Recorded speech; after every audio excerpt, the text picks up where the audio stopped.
Assalamualaikum warahmatullahi wabarakatuh. Jamaah sekalian, kita lanjutkan kajian kita yang keempat, yaitu kita akan mengkaji tentang niat pada kitab Safinatun Najah, Faslun an-niyatu qasdu syai'in muqtarinan bi fi'li. An-niyatu utawi niat, utawi kang den arani niat iku qasdu syai'in, itu qasdu syai'i nyengaja nglakoni swiji-wiji, muqtarinan hale den barengi bi fi'lihi kelawan nglakoni ma. Wa mahalluha utawi panggonan niat iku al qalbu ati. Wa talafudzu anapun utawi nglafatake biha kelawan niat iku sunnatun sunnah. Wa waqtuha lan utawi wektune niat iku inda ghuslu awwali juz'in nalikane mbasuh kawitane anggota minal wajhi saking wajah. Wa tartibu anapun utawi kang den arani tertib iku alla ya qaddama ing yen ta ora dhisikake sapa wong utawa mutawaddi udwan ing anggota siji ala udwin ngerekake ing atase anggota kang liyane. Kita akan mencoba untuk mengkaji nggih. Kemarin setelah kita mempelajari tentang apa yang harus dilakukan di dalam wudu atau yang disebut dengan arkanul wudu, yang kita harus melakukan 6 hal yang harus kita ingat nggih. 6 hal ini harus betul-betul kita ingat.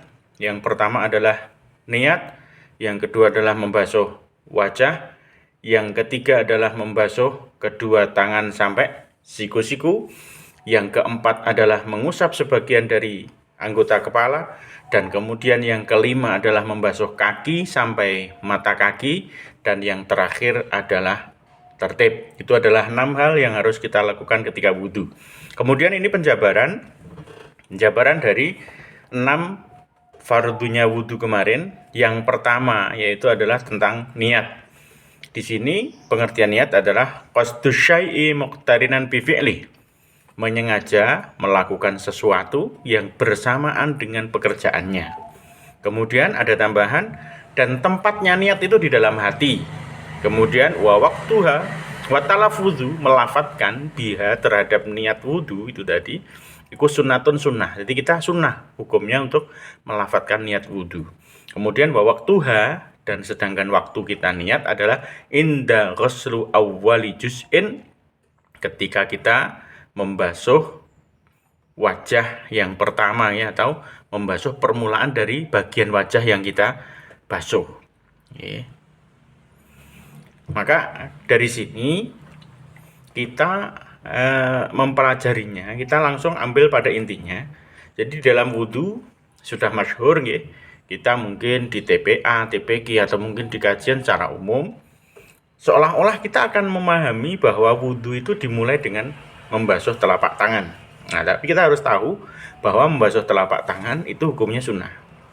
Membasuh telapak tangan itu hukumnya sunnah. Kemudian membaca basmalah, membaca ta'awudz sebelum kita berwudu itu juga sunnah. Membaca syahadat untuk tasdidul iman itu juga termasuk kesunahan. Kemudian setelah kita mengusap atau membasuh telapak tangan, kita akan berkumur. Itu pun hukumnya juga sunnah. Kemudian istinsyak, menghirup air ke dalam hidup, itu juga sunnah lah. Baru kita masuk pada furudul wudu. Yang pertama adalah niat, itu ketika kita membasuh wajah. Jadi kalau kami boleh praktek ini, kita kalau berkacamata memang harus dilepas dulu. Kalau kita pakai kopiah ini ada 2 cara, nanti bisa kita lepas karena yang dibasuh adalah sebagian. Ini contoh yang kami contohkan ketika kita hanya membuka sebagian dari kepala. Jadi pas ketika kita berwudu, melafatkan niatnya kapan? Inda ghuslu awwali juz'im minal wajhi. Maka ketika kita sudah ambil air dari keran seperti ini, kemudian kita berniat wudu, itu ketika pertama kali air ini yang kita ambil untuk basuhan wajah ini mengenai wajah. Maka ketika ini kita ayun ke wajah, begitu air mengenai wajah itu nawaitu wudu'a li raf'il hadatsil asgharil fardhu lillahi ta'ala. Kita ingat, pembasuhan wajah ini betul-betul harus sampai rata. Harus sampai rata. Maka wajah itu kemarin juga sudah kita bahas panjang. Apa wajah itu? wajah itu adalah anggota yang lebarnya itu mulai dari telinga kanan sampai telinga kiri. Ini adalah anggota wajah. Kemudian panjangnya adalah mulai dari tumbuhnya rambut kepala secara umum sampai ke janggut. Nah, jadi wajah ini di sini, ini semuanya wajah. Ini harus terkena air. Maka ketika kita ambil air, nawaitu wudu aliraf'il hadasil asgharil fardhalillahi ta'ala. Ini betul-betul semua anggota wajah ini terkena air. Sambil kita melafadzkan niat, kita membasuh wajah. Nawaitu wudu. Atau niatnya di dalam hati. Nawaitu wudu. Kemudian kalau ada bacaan-bacaan sunnah, Allahumma bayyid wajhi yauma tabyaddu wujuh, itu bisa kita baca setelah kita membaca niat. Umpamanya kita membaca niat adalah ketika kita basuhan fardu atau basuhan wajibnya. Kan wajibnya kita membasuh wajah itu satu basuhan rata. Nawaitu wudu aliraf'il hadatsil asgharil fardhalillahi ta'ala. Rata ini baru dihitung satu basuhan wajib. Kalau kita ambil kesunahan, maka boleh ambil air, kemudian basuhan rata lagi yang kedua. Ini sudah basuhan yang sunnah. Boleh kita sertai, kita membaca doa, ketika kita membasuh wajah. Allahumma bayyid wajhi yauma tabyaddu wujuh. Ambil air lagi yang ketiga. Ini sunnah ketiga. Yang wajib adalah satu basuhan rata. Kemudian setelah itu yang perlu kita pahami, kalau kita berniat, umpamanya pas basuhan kedua, bagaimana hukum basuhan yang pertama? Makanya kita basuh wajah. Sudah rata gini, kita belum niat.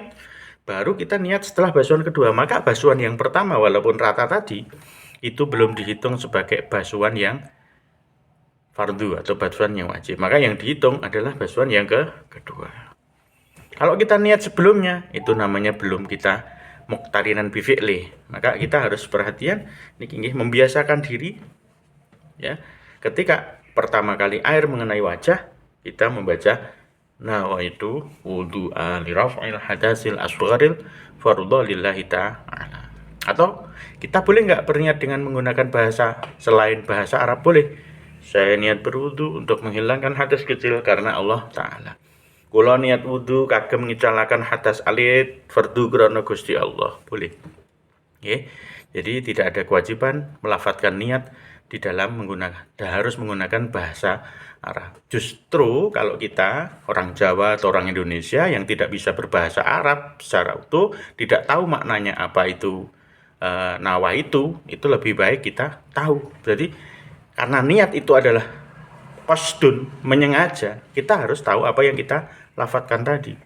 Nawaitu niat sapa ingsun al wudu'a ing wudu li raf'i kanggo ngilangi al hadasi ing hadas al asghari kang cilik fardhu lillahi ta'ala fardu krana arai Gusti Allah. Saya niat berwudu untuk menghilangkan hadas kecil fardu atau wajib karena Allah Subhanahu wa ta'ala. Maka itu lebih baik daripada kita mengucapkan nawaitu wudu ali raf'il, atau mungkin pakai karena ketidakpahaman kita harus dipaksa melafadzkan dengan bahasa Arab nawaitu wudu ali raf'il kata hasil, mungkin salah baca sekalian malahan itu, dan kita tidak tahu maksudnya apa.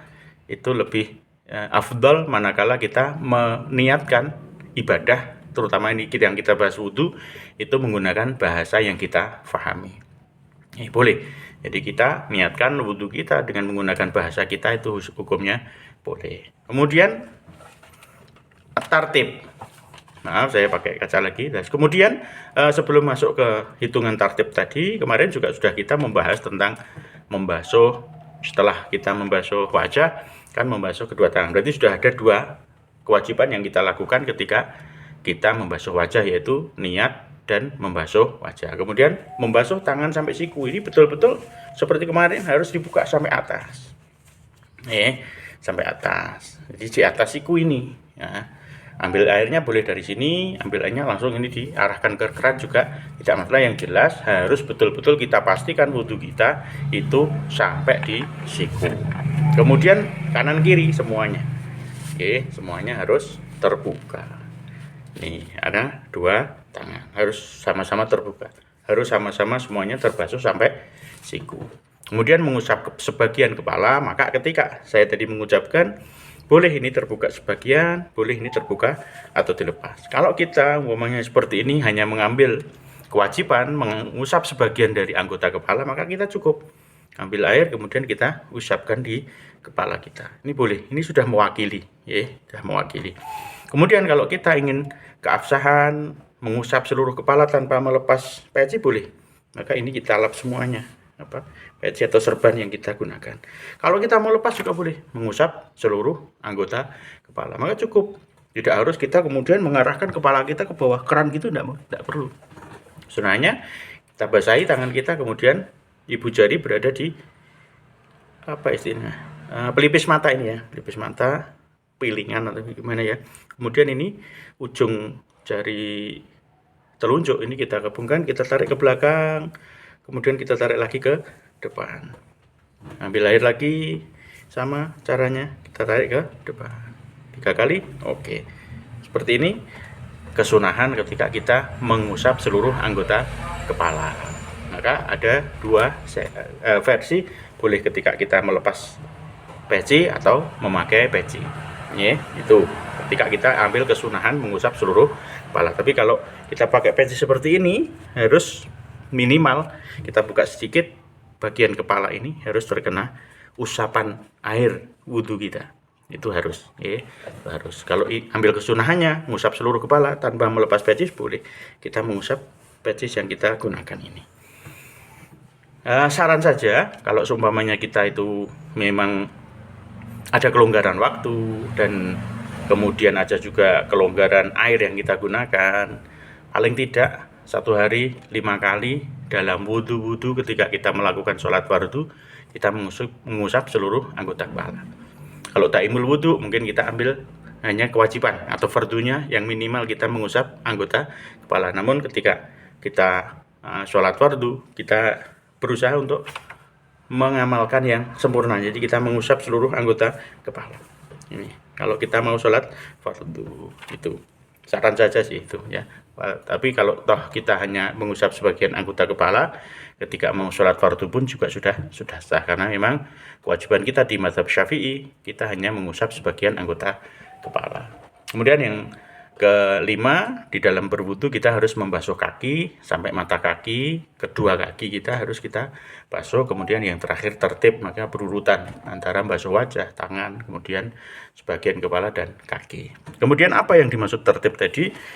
Kita tidak mendahulukan mana yang akhir dan mengakhirkan mana yang dahulu. Jadi kita memang harus berurutan mulai dari wajah, tangan, sebagian kepala dan kaki. Maka kita tidak boleh beranggapan, sebagian mungkin beranggapan, saya tak kaki dulu, kaki saya kotor, sering nginjak telek ayam mungkin, atau mungkin sering di kandang akhirnya kotor. Saya tak, kalau wudu dari kaki dulu yang paling kotor, tidak boleh.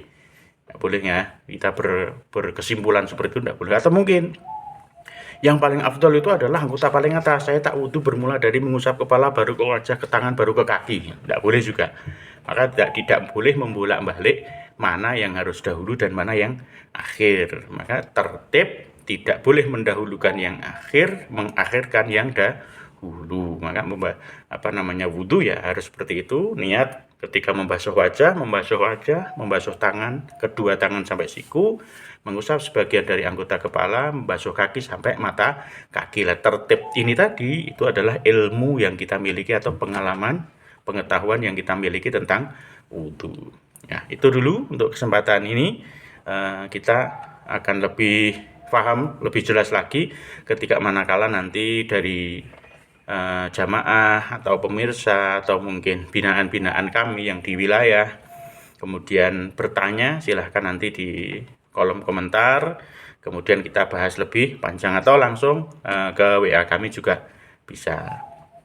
Terima kasih, mohon koreksinya pada teman-teman, sama-sama penyuluh, sama-sama santri, terutama pada panjenengan yang sedoyo, yang para alim, para kiai, masukan dan juga koreksinya tentang kajian yang kami berikan. Yang akan datang kita akan membahas tentang air yang di dalam fikih untuk bersuci akan dibagi menjadi dua, air yang banyak dan air yang sedikit. Wa'afu minkum, kurang lebihnya mohon maaf, semoga bermanfaat. dan semoga kita semuanya bisa menjalankan syariat Islam dengan mudah, dengan bimbingan Allah Subhanahu wa taala sesuai yang diajarkan oleh junjungan kita Nabi Muhammad sallallahu alaihi wasallam.